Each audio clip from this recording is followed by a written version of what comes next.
tarde. Estamos aqui em mais uma etapa online, né, do projeto Ribeirão do Soldado, na Estrada Ribeirão do Soldado, em São Bernardo. Temos aqui alguns participantes, pessoas da equipe, a professora Marta, do projeto IPH, que é uma das etapas, contemplando, né, uma das etapas do nosso projeto, que foi a coleta para análise de água do Ribeirão do Soldado. Então, um ponto de nascente, um ponto mais à frente, análise, né, de parâmetros físico-químicos e microbiológicos, e estamos fazendo online essa devolutiva a todos por conta aí, né, da situação do Covid. E é uma etapa online super possível, até interessante, porque a gente pode aí compartilhar, né, os relatórios, a gente tem uma visualização melhor, né? Então, bem-vinda, Marta. Fica à vontade para compartilhar a tela também. A gente vai conversando, surgindo dúvidas, o pessoal Isso. pergunta também. Vamos fazer um bate-papo, né? Eu procurei fazer uma apresentação mesmo, sabe, no PowerPoint, para que eu pudesse, a cada etapa, explicar direitinho o que a gente fez e qual a importância da gente realizar o processo de análise de água de um corpo d'água tão importante como o Ribeirão do Soldado, que eu vou. Gente, eu estudo a Billings há muito tempo, mas eu vou dar a mão à palmatória que eu não conheci o Ribeirão do Soldado, e ele é um córrego extremamente importante, um rio importante, porque ele vai compor o braço do Rio Grande a Jusante, né? Eu nem sabia, gente, é super importante. Aí, olha como é legal, quando as pessoas convidam a gente para fazer a análise, a gente acaba conhecendo outros rios, outros córregos, outros corpos d'água. Então, primeiro, gratidão pelo convite e gratidão por podermos, né, compartilhar com vocês aí um pouquinho do nosso trabalho, tá? Eu vou compartilhar minha tela literalmente agora. Bom, gente, então o que nós vamos fazer agora é a apresentação do laudo técnico do Ribeirão do Soldado, que é um corpo d'água que está no município de São Bernardo do Campo. A nossa coleta foi feita dia 11 de dezembro de 2021. E aí eu vou contar um pouco para vocês desses resultados. Mas antes, eu procurei uma imagem aqui que representasse um pouquinho a importância desse corpo d'água, porque vejam aqui, né? Nós temos uma área que é uma área da BASF nessa região. O córrego ele vem por aqui. Tá todo mundo enxergando minha bolinha vermelha aí? Tá. Beleza, né? Então nós fizemos uma coleta aqui assim, aí nós viemos pela estrada, né, acompanhando, ops, aqui assim, desculpa, né? E nós chegamos até um paredão aqui do Rodoanel, tá? Onde nós fizemos a outra coleta. Então é muito importante, gente, porque esse córrego, esse rio, né, ele é um contribuinte importantíssimo deste braço aqui, tá vendo? Ó, aqui é o Ribeirão do Soldado, ele está um pouquinho mais para cima, mas ele é um importante contribuinte deste braço. Esse braço, para quem não conhece, é o braço do Rio Grande, do reservatório Billings, tá? Até aqui, mais ou menos, é o braço do Rio Grande. Só que aqui, essa parte daqui para cá, é a parte que está isolada, onde o pessoal faz captação de água no sistema Rio Grande. E essa parte depois da Anchieta, nós temos o que nós chamamos do braço do Rio Grande a jusante, ou seja, mais distante da nascente dele. E o córrego, o Ribeirão do Soldado, gente, olha isso aqui. Ele forma essa baciinha aqui, né? Desse braço extremamente importante do reservatório Billings. Então, fica aqui o registro da importância do conhecimento dos corpos d'água que formam a nossa bacia do reservatório Billings, tá? Bom, eu coloquei um pouquinho aí as características, né? Eu fiz uma pesquisa lá, procurei ver se tinha uns artigos. Eu acho que a gente pode até fazer uma nota técnica, porque tem pouca coisa. Na realidade, eu não encontrei nenhum artigo científico significativo do Ribeirão do Soldado, tá? Não encontrei. Se alguém tiver, depois compartilha comigo. Então, como eu falei para vocês, ele é um contribuinte muito importante, né, do braço do Rio Grande a Jusante. Ele tem mais ou menos 3,5 km, né? A partir de um portal que foi construído lá sob o patrocínio da BASF. O Rodonel Mário Covas corta o Ribeirão em 3 pontos, nós fomos até um deles, e ainda existem áreas com vegetação de várzea que são extremamente importantes, porém, né, a gente tem aí algumas ações eminentes dessas áreas de ocupações, tal, que podem fazer com que ocorra a perda da capacidade de produção e fluxo dessa água. Então, a gente tem que ter um olhar bem bacana para essa região, tá? Bom, o Ribeirão do Soldado, eu comecei a pesquisar, né, nas águas, tal, e eu vi que o Ribeirão do Soldado ele está enquadrado como classe 2, segundo a resolução CONAMA, que é uma resolução do Conselho Nacional de Meio Ambiente, que estabelece quais são as classes de água que nós temos aqui no Brasil, tá? E águas de classe 2, gente, para que elas se destinam? Abastecimento para consumo humano após tratamento convencional, proteção de comunidades aquáticas, recreação quando existe condições para isso, irrigação, tá, de hortaliças, frutíferas, parques, etc. Aquicultura, quando você tem condições e volume, né, desse corpo d'água, tá? Essas águas que são de classe 2 têm essa finalidade, tá? Então, essa finalidade é uma finalidade muito nobre, e levando-se em consideração que esse ribeirão ele vai compor todo o arcabouço de água lá do nosso reservatório Billings, né? Então, é muito importante, tá? Bom, aí, gente, só para vocês entenderem, quando eu dou os resultados, eu tenho que ter um parâmetro, né? Tá bom, o resultado foi esse, mas ele tá bom ou ruim? O que significa ser bom, ruim, péssimo? O que significa, né? Então, eu sempre levo em consideração o que diz a resolução CONAMA para a classe 2, nesse caso, né? Que os constituintes têm que ser assim: cor ausente, odor ausente, a turbidez, que é a capacidade de entrada de luz e material e sedimento na água, tem que ser até 100 unidades lá, né? Que a gente mediu no dia, inclusive. Nitrogênio amoniacal, de acordo com o pH, tem os seus parâmetros, o fósforo, oxigênio dissolvido, pH, coliformes e DBO, tá? DBO, que é a demanda bioquímica de oxigênio, que é o que os micro-organismos precisam para que eles possam, a quantidade de oxigênio que eles precisam para decompor a matéria orgânica, tá? Então, são esses parâmetros que eu uso para a gente poder fazer essa análise e dar os resultados, tá? Para isso, gente, nós usamos as metodologias que eu descrevi aqui, que, né, é só para constar mesmo, porque o relatório ele tem que constar essa metodologia, até para se vocês quiserem utilizar para algum relatório mais técnico, ou mesmo utilizar para fazer comparação de parâmetros com os órgãos que são competentes dessa área, como, por exemplo, a Sabesp, a CETESB, a gente tem que fazer uma descrição da metodologia que a gente fez. Então, a metodologia que a gente usa para a coleta, ela vem ao encontro do que diz a Agência Nacional de Águas. Para análise, a gente usa uma metodologia internacional que o Brasil também utiliza, do Standard Methods, e a gente, para classificar, nós utilizamos o IQA, que é o Índice de Qualidade de Água, tá? E que também obedece o que diz, né? Tanto a Agência Nacional de Águas como a CETESB, no caso aqui de São Paulo, que é o nosso órgão maior, tá? E esses são os equipamentos que nós utilizamos para poder dar os resultados para vocês, beleza?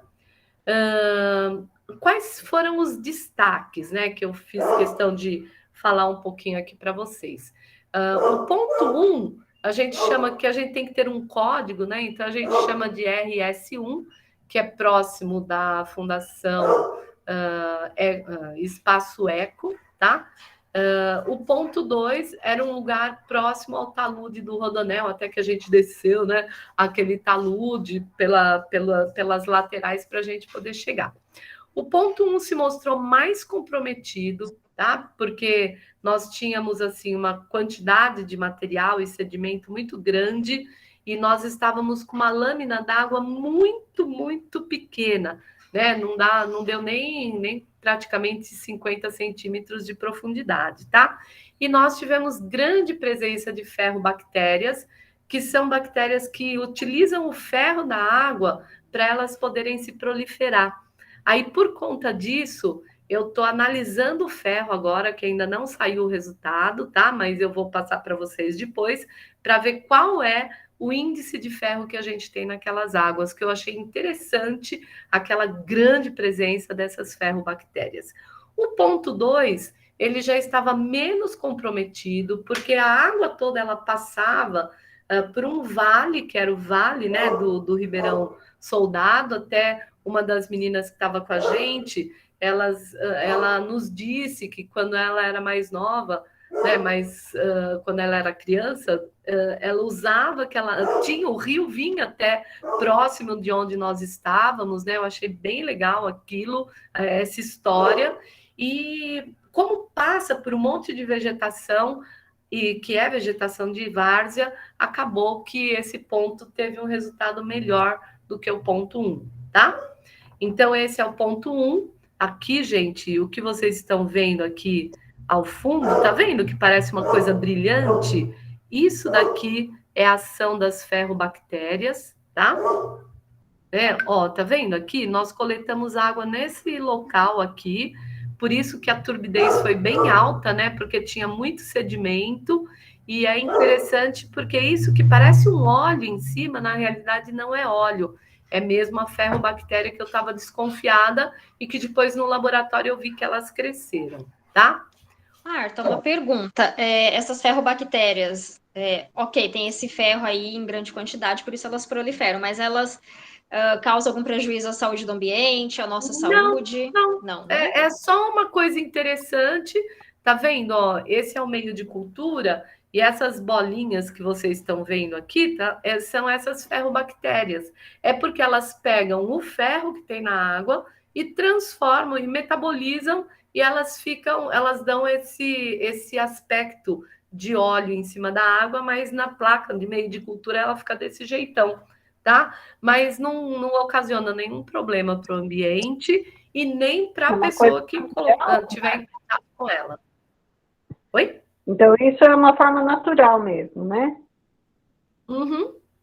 É Ah, uma tá. forma natural. Basta você Aham. ter a quantidade específica desse ferro abundante que elas começam a se proliferar, Ah, entendi. tá bom? Bom, Beleza?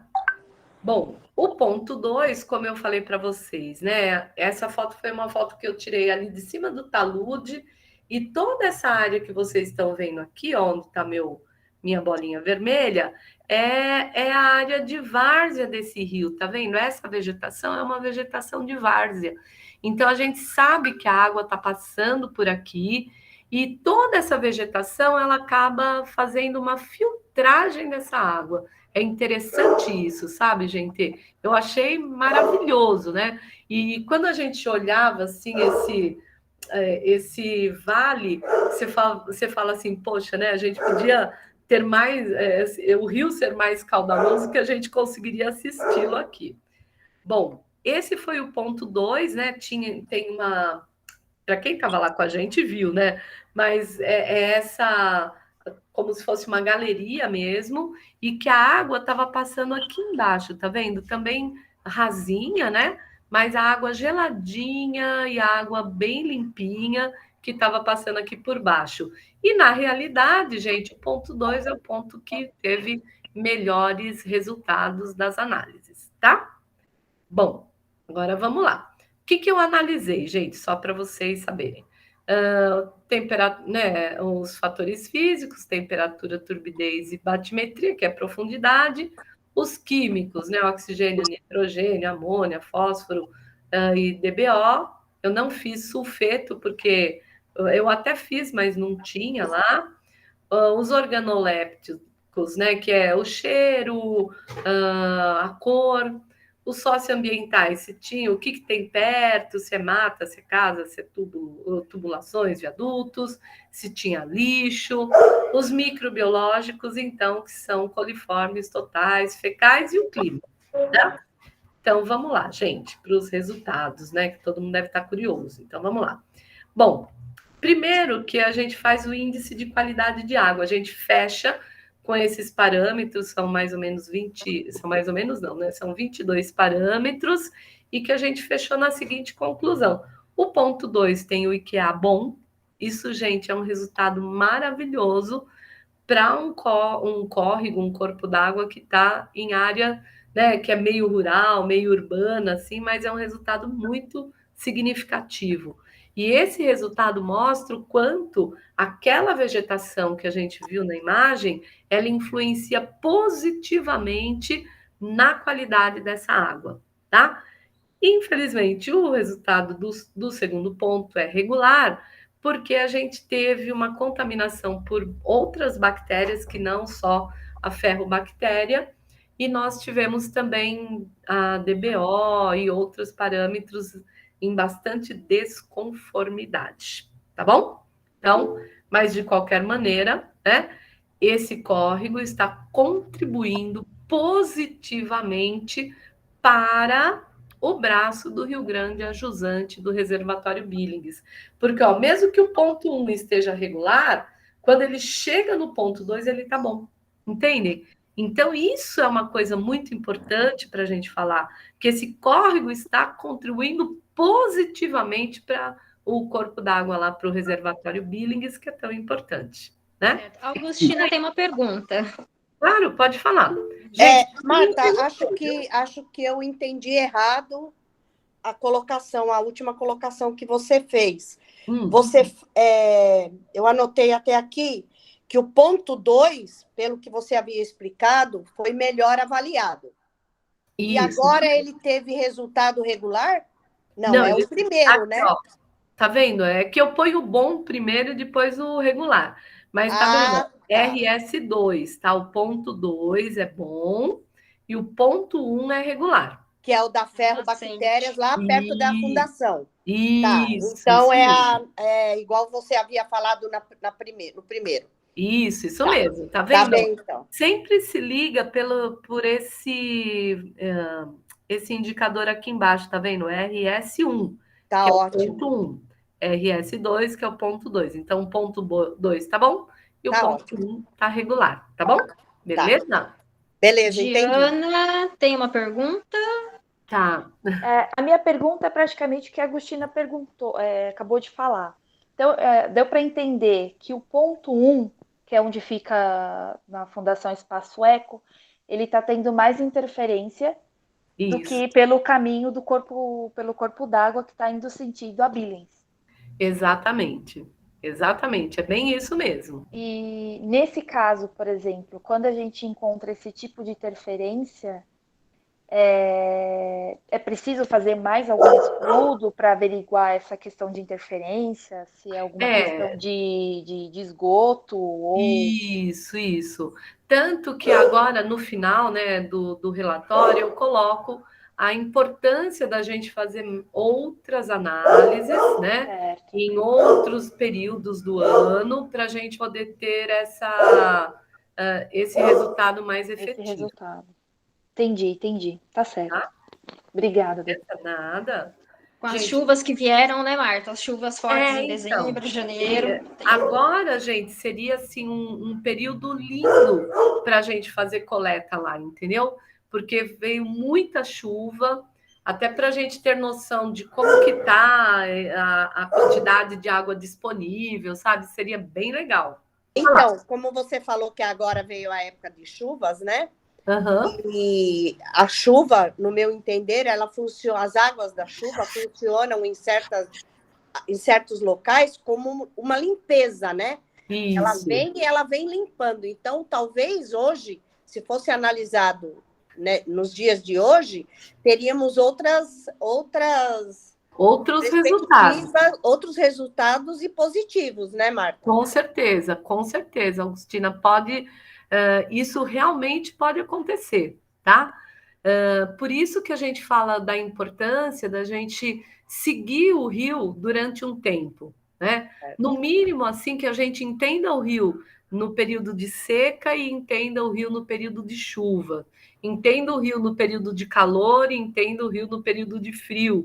Porque essas interferências, que a gente chama de interferências sazonais, elas são importantíssimas, porque elas vão, de alguma maneira, falar para nós o que está acontecendo nessa dinâmica do rio ao longo desse tempo todo, entendeu? E são naturais, né? Exatamente, são naturais, né? Então, seria bem legal se a gente conseguisse fazer mais coletas lá, sabe? Para a gente poder seguir esse rio. Eu até comentei com as meninas do projeto sobre uma época, por volta de 2006, 2007, o Virgílio trouxe para mim, na época, uma maleta, né, com vários tipos de análise para que eu monitorasse o rio num determinado período. E acho que eu fiquei 1 ano monitorando o Ribeirão. Nessa época eu morava no local, né, ali. Eu morava naquela chácara que não deu para a gente descer. Isso, exatamente. Né? E aí a gente viu que não tinha quase, porque na época não tinha ainda aquela caixa que fizeram pegando as águas que vêm da vila lá de cima. Certo. Entendeu? Então, era outro tipo de resultado que tínhamos ali. Era quando os patos ali nadavam, né? Tinha bastante rã. O pessoal... Sabe que é até legal, porque assim, esses dados você mandava lá para a Fundação SOS Mata Atlântica, não era? Acredito que sim, porque foi através do Virgílio que eu fiquei com essa maleta com as análises lá, né? Eu acho que a gente tem até como resgatar esses dados e a gente fazer um comparativo, sabe? Isso que você falou é uma coisa muito importante. Eu vou ver, Marta, se eu tenho alguma coisa referente ainda a essa época, e aí eu passo para as meninas do projeto para ajudar. Perfeito. Tá bem? Porque a gente pode fazer essa comparação. Olha o que você está trazendo de informação, hein? Olha que lindo. Isso aí foi 2006? Entre 2006 e 2007. Então, minha gente, olha que lindo isso. Isso é uma coisa maravilhosa, porque se a gente pegar esses dados e comparar com o que a gente tem agora, nós vamos ver o quanto as interferências elas provocaram uma melhora ou piora na qualidade de água desse rio, né? Então se a gente conseguir resgatar isso, né, alguns dados. Mas eu lembro que nessa época, ali na Fundação Espaço Eco, ainda não tinha aquela taboa. Ainda se via o espelho de água da lagoa formada ali. Nossa, gente, que entendeu? lindo. Então, não tinha ainda essa taboa no local. E ali para baixo, os patos, os gansos que o meu pai tinha, eles nadavam ali no Ribeirão. A garça ia pegar os peixes. Olha essa dinâmica, gente, como é importante, né? Eu vou ver se eu tenho alguma coisa ainda dessa época. Isso. É difícil eu jogar certas coisas fora. Tomara que você não tenha jogado, hein? É verdade. Inclusive, pode embasar uma solicitação que a gente encaminhou para a Secretaria de Meio Ambiente de São Bernardo, Marta, para que haja uma ação ali de desassoreamento do Ribeirão. Perfeito, é bem isso mesmo. Né? Isso. Pode embasar o antes e o depois, né? Nossa, tomara que você tenha os dados, mas de qualquer maneira, eu também vou falar com o pessoal da Fundação SOS Mata Atlântica, porque eles têm um banco de dados muito legal lá, e pode ser que eles ainda tenham esses dados também. Vamos juntos, hein, atrás desses dados. Sim, sim.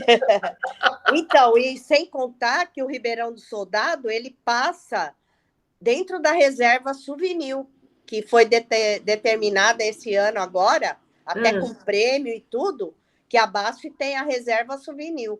E o Ribeirão faz parte dela. Então eu acho que aumenta mais a importância do curso de água. De material, a gente encaminha assim, com o maior prazer. Para adubar o solo, você põe NPK, que é nitrogênio, fósforo e potássio. E esse fósforo, gente, está muito alto, tá vendo? Ó, o que diz a lei é que não pode ser superior a 0,03. E tanto no ponto 1 como no ponto 2, ponto 1 está 1,2 e o ponto 2 está 0,9, ou seja, gente, está aí 10 vezes acima do que preconiza a legislação. Tá? Então, isso merece um estudo melhor aqui. Começa a fazer o estudo, a gente percebe que esses materiais estão lá e vêm de algum lugar. Tá? Sim. E a nascente mais. Quer dizer, próxima a nascente mais. Exatamente, próximo à nascente mais, tá? Mais próximo das casas e tal. Isso. A demanda bioquímica de oxigênio, os 2 pontos apresentaram esse parâmetro fora do que diz a legislação, que a legislação fala que os resultados, eles não podem ultrapassar de 5 miligramas por litro. E os 2 pontos ultrapassaram pelo menos a 6, de 6 a 8, né, tá? Acima, tá? É um fator preocupante, por quê? Porque isso também é um indicador de que matéria orgânica é lançada naquela água, tá?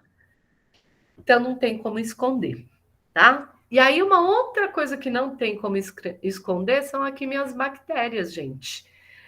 Escherichia coli eu já esperava encontrar mesmo, e Pseudomonas também, porque são bactérias de solo, normal.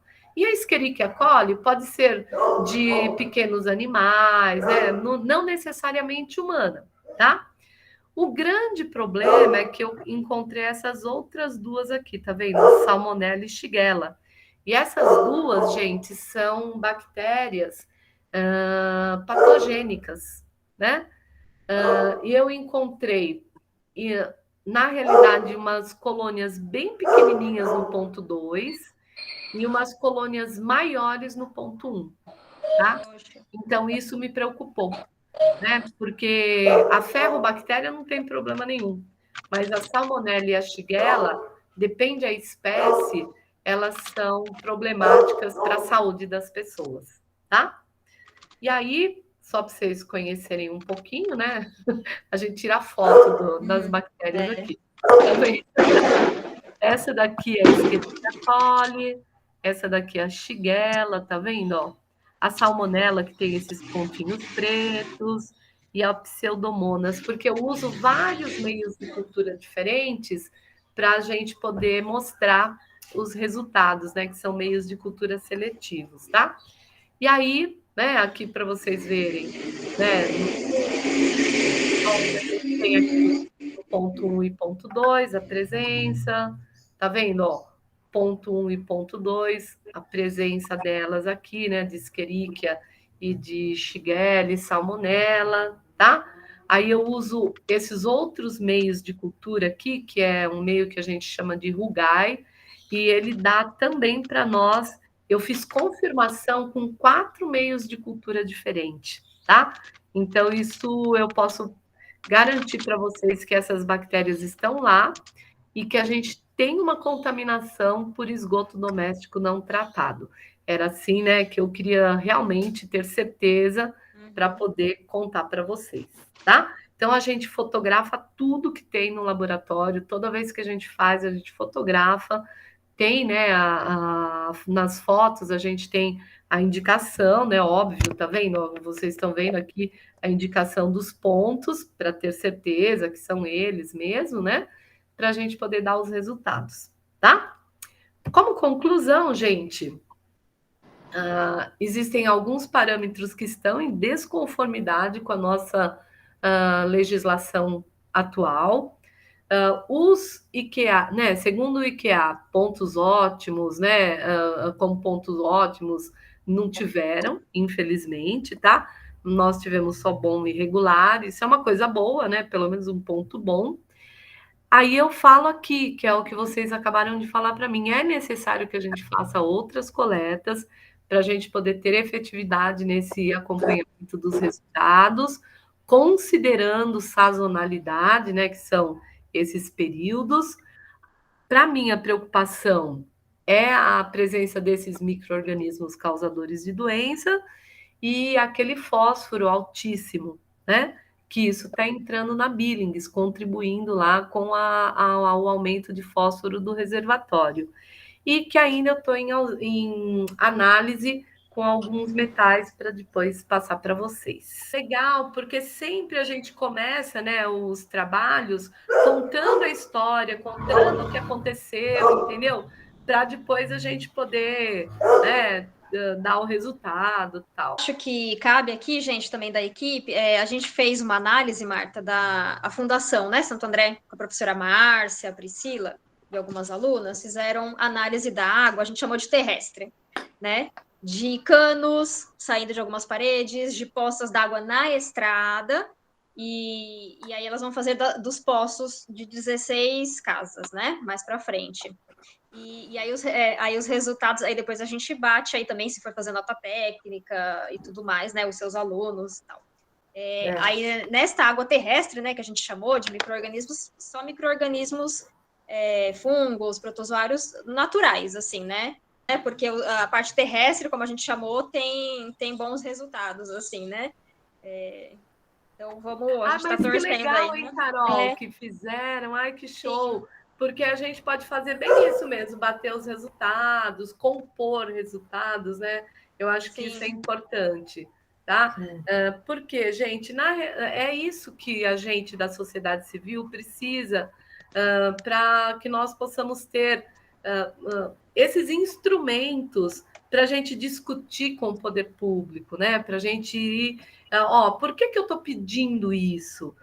Por que é importante a gente fazer uma análise dessa maneira, né? Por que esse córrego, esse rio, ele é importante? Como é que ele está contribuindo? Então, acho que isso é muito legal para a gente criar efetividade dessa nossa ciência, né? Que está aí para todo mundo. Vamos fazer essas notas técnicas, que é muito importante.